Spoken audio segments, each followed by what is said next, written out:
Hi guys, എല്ലാവർക്കും movie കാർഡിയാക്കിന്റെ പുതിയൊരു വീഡിയോയിലേക്ക് വീണ്ടും സ്വാഗതം. രേഖാചിത്രം OTT റിലീസ് തീയതി ഔദ്യോഗികമായി പ്രഖ്യാപിച്ചു. ആസിഫ് അലി നായകനായി എത്തുന്ന രേഖാചിത്രം പ്രതീക്ഷയേറിയ മലയാളം ത്രില്ലർ OTT പ്ലാറ്റ്ഫോമിൽ റിലീസ് ചെയ്യാനുള്ള തീയതി അധികൃതമായി സ്ഥിരീകരിച്ചിരിക്കുന്നു. ചൂതാട്ട വിവാദത്തെ തുടർന്ന് സസ്പെൻഷനിലായ ഒരു പോലീസ് ഉദ്യോഗസ്ഥൻ തന്നെയാണ് സിനിമയുടെ കേന്ദ്ര കഥാപാത്രം. നീണ്ട ഇടവേളയ്ക്ക് ശേഷം പുനർനിയമനം ലഭിക്കുന്ന അദ്ദേഹത്തിന് 40 വർഷം പഴക്കമുള്ള ഒരു കൊലപാതക കേസ് കൈമാറപ്പെടുന്നു. ഈ അന്വേഷണത്തിനിടയിൽ മനസ്സിലാവുന്ന ഗൂഢാലോചനകളും ഞെട്ടിക്കുന്ന സത്യങ്ങളുമാണ് സിനിമയെ വ്യത്യസ്തമാക്കുന്നത്. തിയേറ്ററിൽ മികച്ച പ്രതികരണം നേടിയ രേഖാചിത്രം അതിന്റെ OTT പ്രീമിയറിന് ഒരുങ്ങുകയാണ്. ആസിഫ് അലി ത്രില്ലർ കഥാപാത്രങ്ങളിൽ തിളങ്ങുന്ന നടനാണെന്നത് മനസ്സിലാക്കുമ്പോൾ രേഖാചിത്രം തികച്ചും വ്യത്യസ്തമായ ഒരു ക്രൈം ത്രില്ലർ അനുഭവമാണ് നമുക്ക് നൽകുന്നത്. മലയാള സിനിമയിൽ വ്യത്യസ്ത ആശയങ്ങളുള്ള ചിത്രങ്ങൾ എന്നും പ്രേക്ഷകരുടെ വലിയ അംഗീകാരം നേടിയിട്ടുണ്ട്.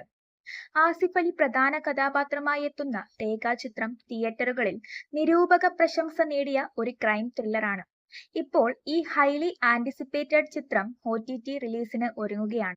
മറന്നുപോയ ഒരു കുറ്റകൃത്യം, കുഴിച്ചിട്ട സത്യം, അതെല്ലാം പുറത്തു കൊണ്ടുവരാനുള്ള സമയമായി എന്ന പ്രഖ്യാപനവുമായി രേഖാചിത്രം സിനിമയുടെ നിർമ്മാതാക്കൾ അതിന്റെ OTT റിലീസ് തീയതി ഔദ്യോഗികമായി സ്ഥിരീകരിച്ചു.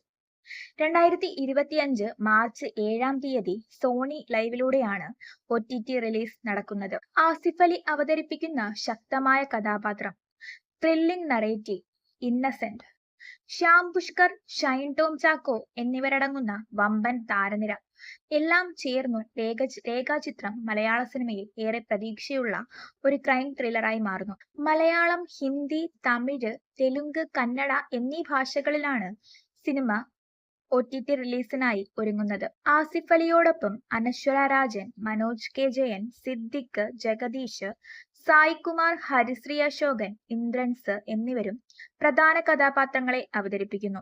സിനിമയുടെ ഹൈലൈറ്റ് എന്താണെന്നാൽ സൂപ്പർ സ്റ്റാർ മമ്മൂട്ടിയുടെ അത്ഭുതകരമായ കാമിയോ പ്രകടനം. അപ്പോൾ നമുക്ക് മാർച്ച് 7-ാം തീയതി നമുക്ക് ഈ സിനിമ OTTയിൽ ഇറങ്ങും വരെ കാത്തിരിക്കാം. ഇങ്ങനെയുള്ള സിനിമാ വിശേഷങ്ങൾ കൂടുതലായിട്ട് അറിയാൻ ചാനൽ മറക്കാതെ സബ്സ്ക്രൈബ് ചെയ്യുക. നിങ്ങളുടെ അഭിപ്രായങ്ങളും നിർദ്ദേശങ്ങളും താഴെ കമന്റ് ബോക്സിൽ രേഖപ്പെടുത്തുക. അപ്പോൾ മറ്റൊരു വീഡിയോയിൽ കാണുന്നത് വരെ ബൈ.